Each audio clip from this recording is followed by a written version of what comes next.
네, 축복합니다. 우리 계속 사도행전으로 공부하도록 하겠습니다. 자, 오늘 본문 역시도요. 그때라는 말로 시작을 합니다. 그러나 지난주에 보았던 그때라는 것은 헬라어 원어의 자체가 좀 다른데 그건 운이라는 단어예요. 운.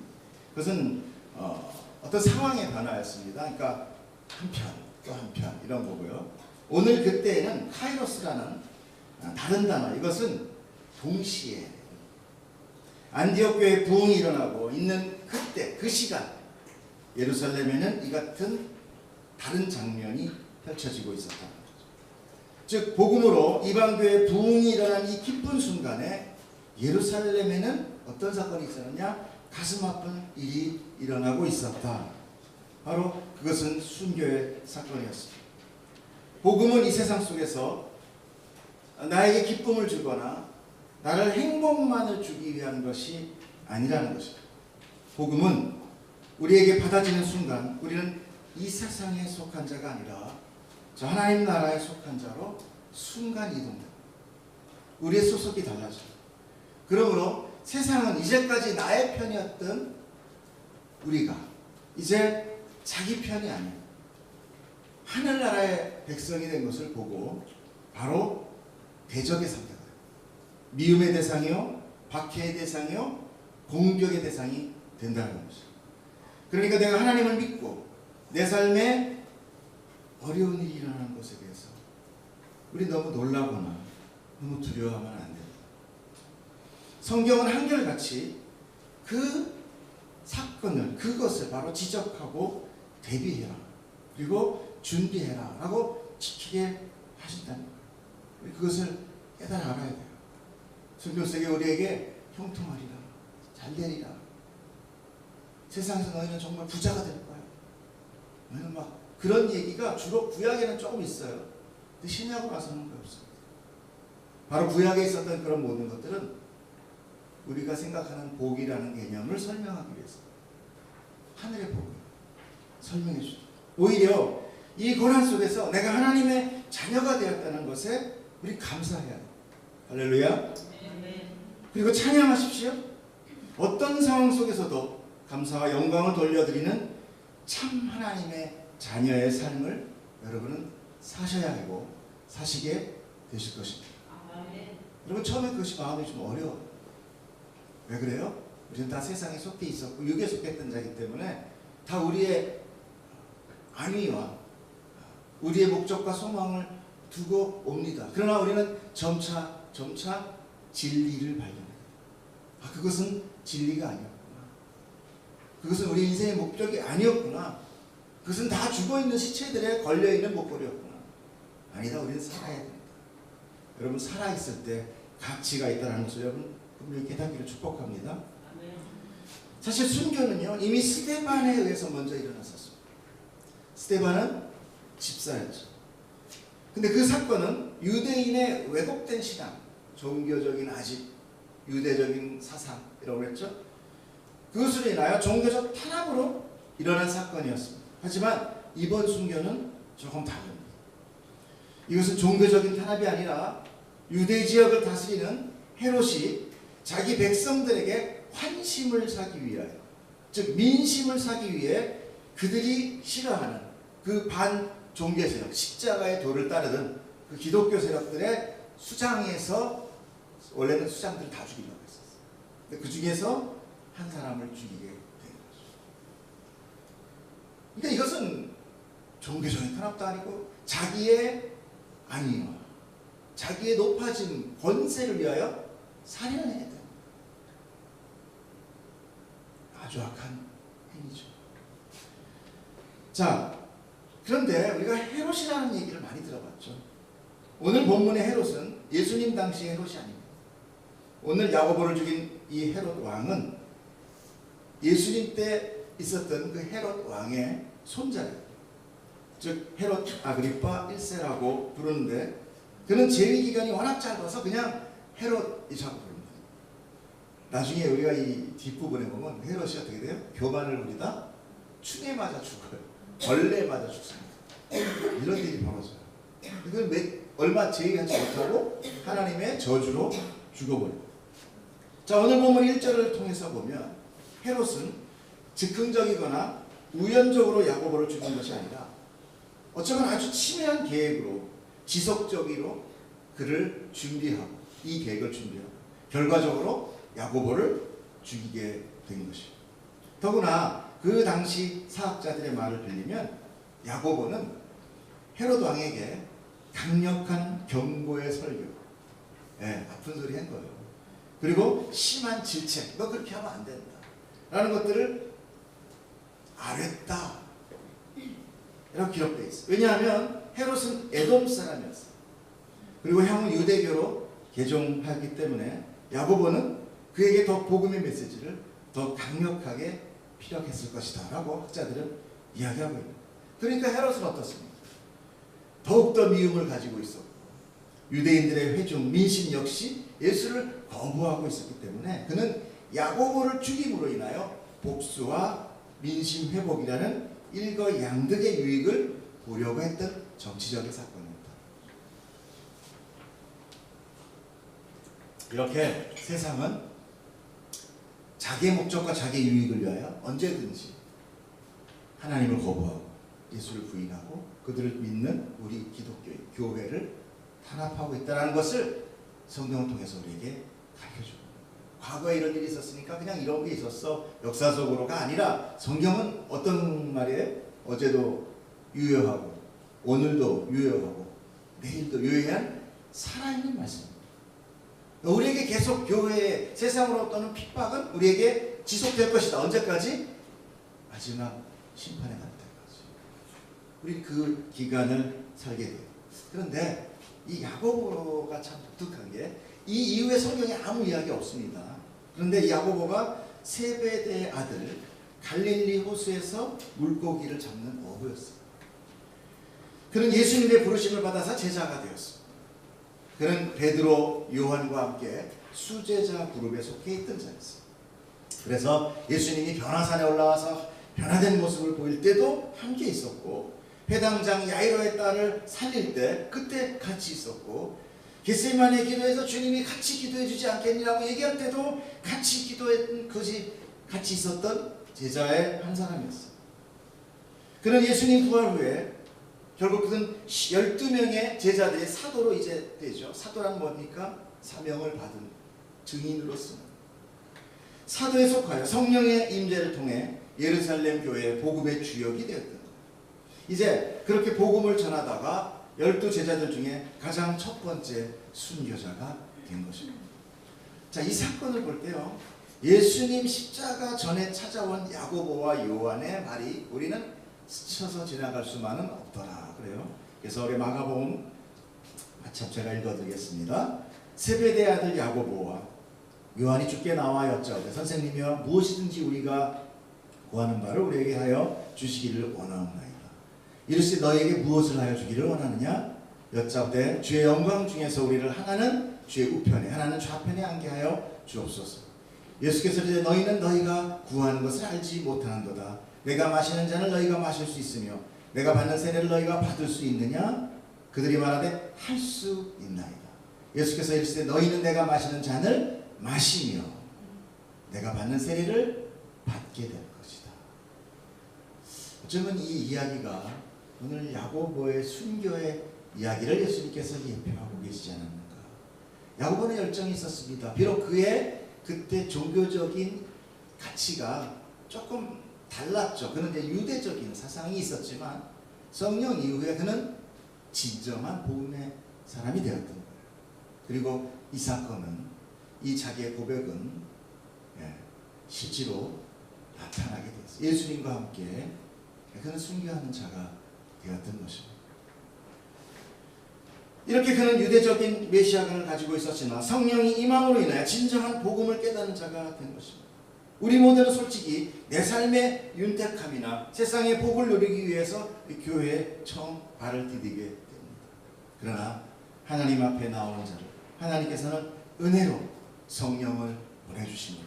이제 더 이상 나를 위해 사는 자가 아닌 하늘의 백성의 정체성으로 살아가는 자로 만드신다는 거죠.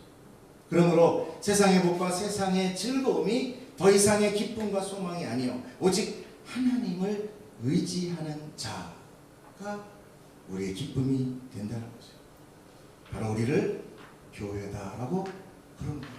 그것이 바로 교회의 정체성이 되는 것입니다. 그러므로 우리는 하나님 우편에 있는 자가 됩니다. 아멘. 오, 이상하다. 하나님 우편에는 예수 그리스도가 있는데 감히 내가 거기에 있나? 네, 맞습니다. 하지만 교회는 예수 그리스도의 뭐라고 했습니까? 몸이라고 했어요. 또한 신부라고 되죠. 자, 우리는 예수님과 그래서 함께 있는 거예요. 설마 예수님이 머리만 계시다고 생각하진 않으시겠죠? 하나님 옆에 머리만 계시고 얼마나 엽기적입니까? 아니에요. 몸도 계십니다. 그 몸이 누굽니까? 우리들이에요. 이걸 생각할 때 과연 우리가 우리의 작은 기쁨과 이걸 바꿀 수 있을까? 우리가 지금 하나님의 반열로 올라간다는 거예요. 왕의 반열로도 우리는 올라가 보지 않아서 이게 얼마나 큰 기쁨인지 감도 안 오고 모르는 겁니다. 그러나 분명히 여러분에게 말씀드리지만 성경은 진리였고 한순간 잊고 사라진 말씀이 아니라 수천 년을 흘러오는 성경의 말씀이기 때문에 우리는 이 말씀 안에 일어난 일이 분명히 일어난다는 것을 우리 간접적으로 믿을 수 있게 되는 것입니다. 이렇게 우리가 미물인 내가 어찌 창조주의 옆자리에 있게 될 수 있습니다. 그것은 분명코 내 힘과 열심으로 되는 것이 아니라 그러므로 우리는 예수 그리스도를 붙드는 자가 되어야 된다는 것이죠. 예수님을 더 알기 위하여 공부하고 예수님을 알기 위하여 더 배우셔야 합니다. 하나님께서 예비하신 자는 오직 한 분 예수 그리스도이기 때문에 그렇습니다. 우리는 오직 그분에게 속해서 그분과 함께 서게 될 것입니다. 아멘. 아니 이미 서 있습니다. 할렐루야. 자, 오늘 본문 2절에 보면 야고보를 처형할 때 칼로 죽였다라고 기록이 되어 있어요. 그 당시 사형은요 반두개하죠. 반두대, 목자루. 그 다음에 십자가형이었어요. 아주 악한 거는 십자가형이었어요. 십자가형은 그런데 누가 돌아가셨어요? 예수님이 돌아가셨어요. 근데 이들이 누구의 구원을 받는다고 기독교인들이 그래요?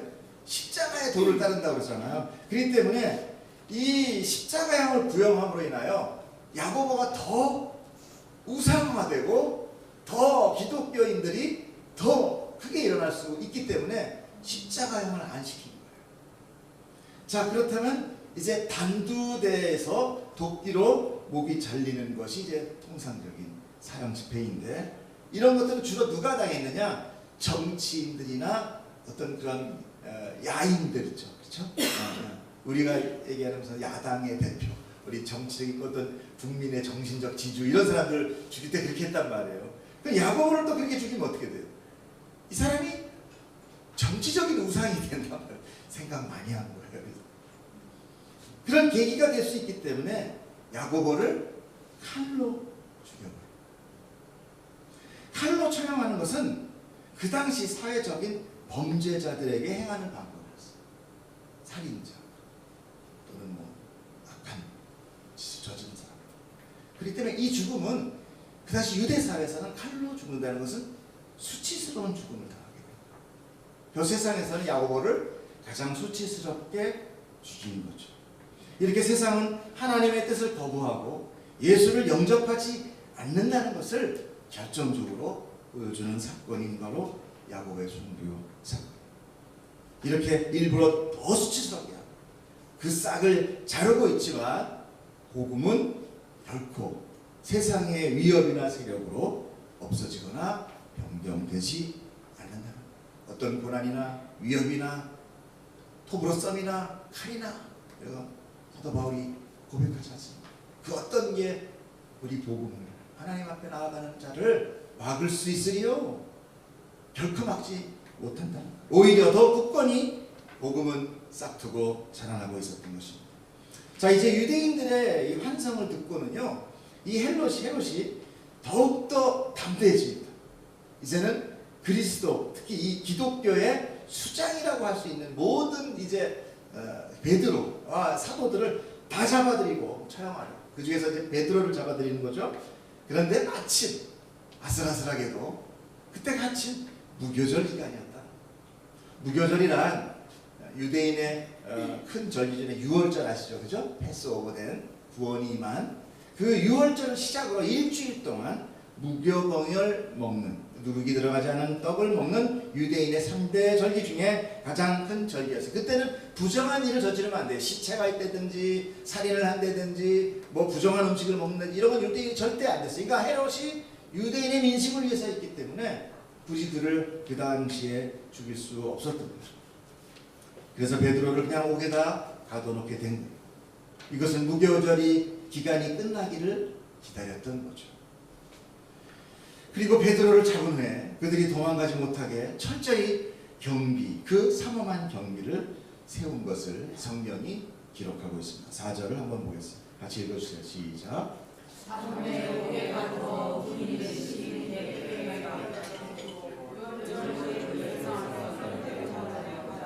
네. 자, 군인 4씩, 즉 4명이 한 팀이 되어서 그 팀이 몇 개? 4팀. 돌아가면서 지키게 돼요. 즉 16명이 24시간을 돌아가면서 지키되 한 명씩 지킨 것이 아니라 4명씩 그것도 교대로 지켰다. 이걸 보고 뭐라고 얘기합니까? 완전 봉쇄. 결코 도망가지 못하게 만들다. 나중에 성경에 보면은 베드로 양옆에 아예 꽉 붙어 있었어요. 멀리 있었던 것도 아니에요. 족쇄 다 치워. 그것은 유월절 결기 중에, 즉 무교절이 끝나면 베드로는 백성들 앞에서 처형을 하기 위함이었어요. 그 처형의 단호한 결심이 거기에 들어있는 거예요. 꼭 죽이리라. 결국 베드로는 어때요? 시간만 좀 연장됐을 뿐이지 베드로는 그냥 죽을 욕심이 있어요. 여기서 살아날 수 있는 어떤 아무런 희망이 없는 거죠. 이 절대절명의 순간 교회가 하는 일은 무엇이었습니까? 교회가 할 수 있는 일은 아무것도 없었다는 거죠. 이제 그들은 조용히 모여서 오직 기도밖에 할 수 없었던 것입니다. 그래서 5절에 함께까지 읽어주세요. 시작. 이에 베드로는 옥에 갇혔고 교회는 그를 위하여 간절히 하나님께 기도하더라. 세상에서 볼 때 기독교인은 이렇게 무기력합니다. 야고보가 죽고 이어 다시 베드로가 죽는다면 예루살렘 교회는 큰 타격을 받게 될 것입니다. 이제 막 이방의 교회가 세워진 지금 왜 이런 일은 벌어져야 됐을까? 왜 하나님께서 이런 잔혹한 일을 허락하셨을까? 하나님께서는 왜 교회에게, 더군다나 이 초대교회에 왜 이런 일을, 이런 시련을 허락하시는 것일까? 우리 몇 가지 한번 나눠서 이 의미를 나눠보려고. 첫째, 공동체가 기도로 하나 되게 하기 위함. 여러분, 우리는 우리의 기도도 소중하지만 예수님이 우리에게 주신 계명이 딱 2개 있어요. 뭐가 있습니까? 하나님을 사랑하고 이웃을 내 몸같이 사랑하라. 나를 사랑하라는 얘기 없습니다. 그래서 교회가 기도하는 것은 나를 위한 기도가 아닙니다. 바로 서로를 위한 기도. 여러분, 우리 기도를, 우리 교회를 위하여, 각자를 위하여 떠올리는 얼굴을 생각하며 여러분 한 주에 한 번이라도 기도하시는다고 저는 믿습니다. 여러분 기도하십시다. 우리가 하나 되지 않으면 세상은 결코 우리를 돌봐주지 않습니다.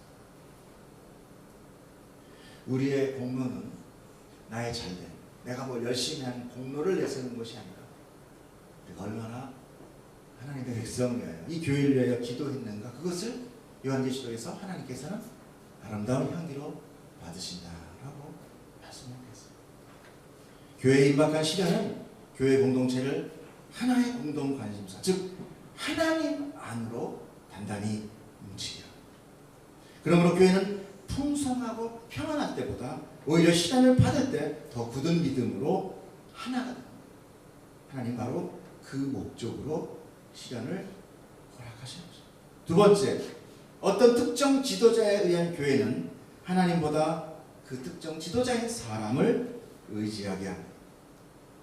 그러므로 사도들에게 먼저 순교가 임하게 되었던 거예요. 여러분 12사도가 요한 하나 빼고는 다 순교했습니다. 요한도 반모섬에 유배돼서 결국 계시록 쓰고 거의 요한도 순교자라고 얘기합니다. 그런 강제노동, 아오지탄강 같은 데 간 거예요. 외딴 섬에 가서 탈출도 못하는 곳에 가서 거기서 노동하다가 죽은 거예요. 하나님께서 계시록 때문에 살려놓으신 거죠. 하나님께서는 예수 그리스도를 이 땅에 그냥 두지 않으셨어요. 예수님마저도 십자가에서 돌아가시게 하시고 부활하신 이후에도 어떻게 했습니까? 승천하게 하셨다는 것이죠.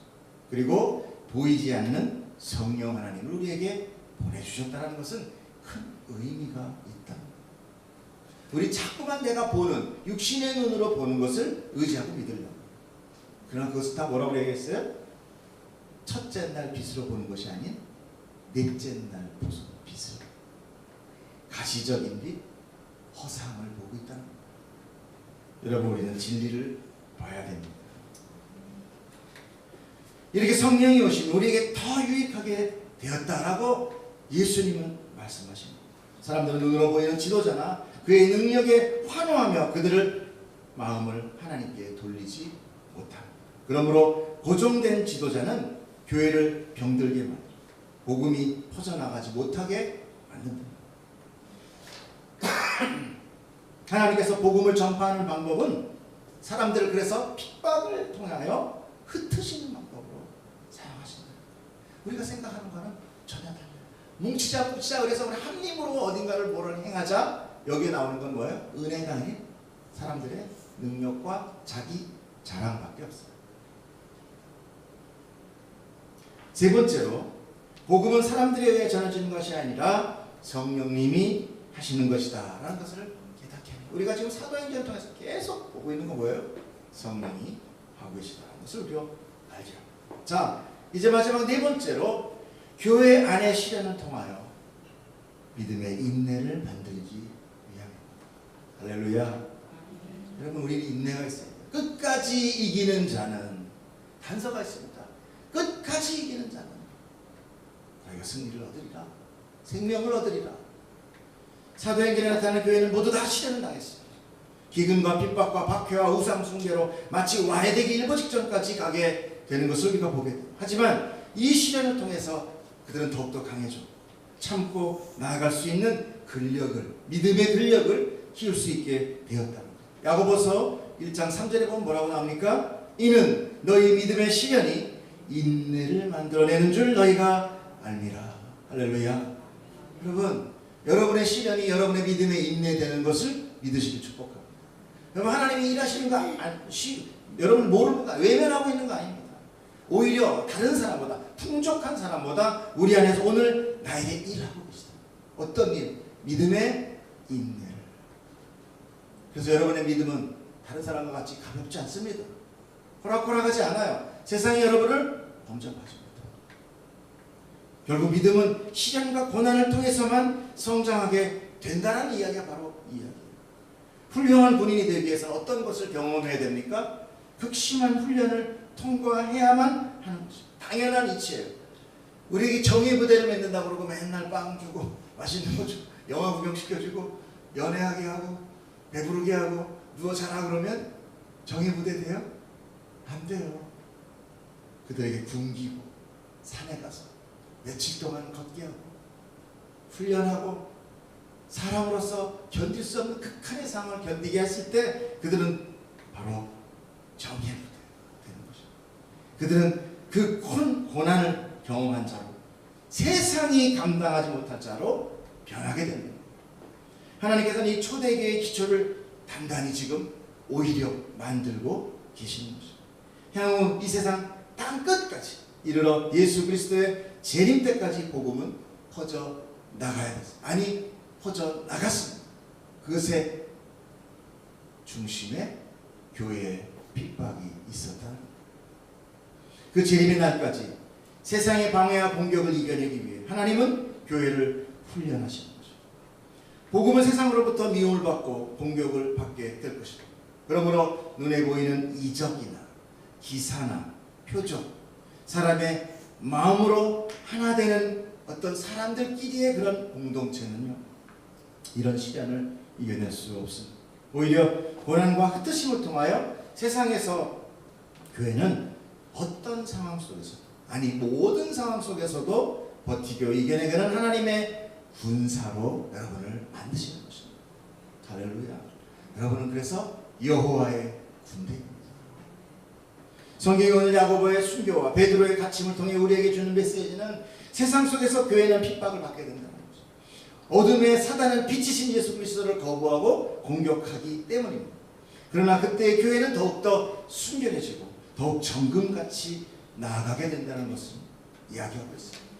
교회는 몇몇 능력 있는 자들에게 이루어지는 것이 아닙니다. 하나님께서는 오히려 그런 인간의 권세와 명성을 깨뜨리시고 오직 예수 그리스도의 이름만을 나타나게 한다는 거예요. 왜? 그래야 교회가 살 수 있기 때문입니다. 아니면 사람들은 모두 지도자의 명성과 권력을 의지하여 전부 멸망의 길로 갈 수밖에 없는 존재들이 되기 때문에 그렇습니다. 또한 교회는 바로 나 자신입니다. 이 이야기는 어떤 사람의 이야기, 어떤 싸우는 사람의 얘기. 우리가 예전에요, 제가 후방에 있었거든요. 후방부대에 있었어요. 국군 의무사령부하고 대구 통합병원에 있었어요. 네. 통합병원 소속은 아니고 사령부 소속인데 후방이니까 좀 여유가 있죠, 아무래도. 네. 그리고 뭐 의사들만 있고 간호사들만 있으니까 좀 여유가 있죠. 군대복은 타고났어요, 제가. 내후방에 있는데 국군의 날이 됐어요. TV에 막 나와가지고 뭐 제트기 막 날아가고 막 낙하산 떨어지고 막 그러니까 저희 동료들이 레펠 타고 막 내려오니까 와 군인 아저씨들이다 이랬어요. 군인들이. 그랬더니 우리 그 선임하사가 우리 이제 국방부 소속이거든요. 이런 얘기 해도 되나? 모르겠다. 그래서 우리는 육해공군이 다 같이 있어요, 내후반에. 그러니까 거기 선임하사가 이 저기 뭐야 그 특전대 선임하사였어요. 특전대 있다가 일로 온 거예요. 우리가 막 와 멋있다 군인 아저씨들이다 막 이러니까 병신들 지랄하네. 그래서 그 사람이 한 말이 있어요. 야 너희들도 저기 가면 다 해. 근데 쟤네들 여기 보잖아? 또 너같이 이러고 있어. 사람은 환경이에요. 훈련을 어디서 받느냐, 어떻게 받느냐에 따라서 달라져요. 여러분 하나님이 특별히 사랑하기 때문에 훈련하는 거예요. 여러분 딱 보면 사람들 바깥에 있는 사람이 뭐라는 줄 알아요? 와 교회다 이럴 거예요. 와 저 진짜 믿음의 성도들이다 이럴 거예요. 할렐루야. 하나님 절대 여러분 미워하시는 거 아닙니다. 여러분 버리신 거 아니에요. 여러분 장중에 여러분 붙들고 있는 거예요. 여러분 외롭고 힘들 때 하나님께 부르짖으십시오. 괜찮아요. 부모한테 부르짖는 거 괜찮습니다. 아프면 아프다고, 힘들면 힘들다고, 외로우면 외롭다고, 그때 하나님의 따스한 손, 생명의 손, 하나님의 품이 여러분을 안아주십니다. 괜찮다. 내가 너 옆에 있잖아. 내가 너와 함께한다. 네가 쓰러질 때 내가 같이 쓰러졌고, 네가 뒹굴 때 내가 같이 뒹굴었고, 네가 칼에 맞을 때 내가 같이 칼에 이미 맞았다. 십자가에 걸려 돌아가신 우리 주 예수 그리스도. 그분은 괜히 오셔서 쇼하려고 우리에게 뭔가 이렇게 감동 주려고 그런 처절한 죽음을 주신 게 아니라는 거예요. 우리의 가장 심한 고통 가운데 하나님께서 우리와 함께 하신 거예요. 못에 찔리셨어요. 갈비가 부러지셨어요. 옆구리가 뚫리셨어요. 물과 피를 다 쏟으셨어요. 그것은 여러분과 가장 힘든 순간에 나와 함께 하시겠다라는 사랑의 절정의 표현인 것입니다. 여러분 오늘 그 하나님이 나와 함께 하시는 것을 꼭 기억하시길 축복합니다.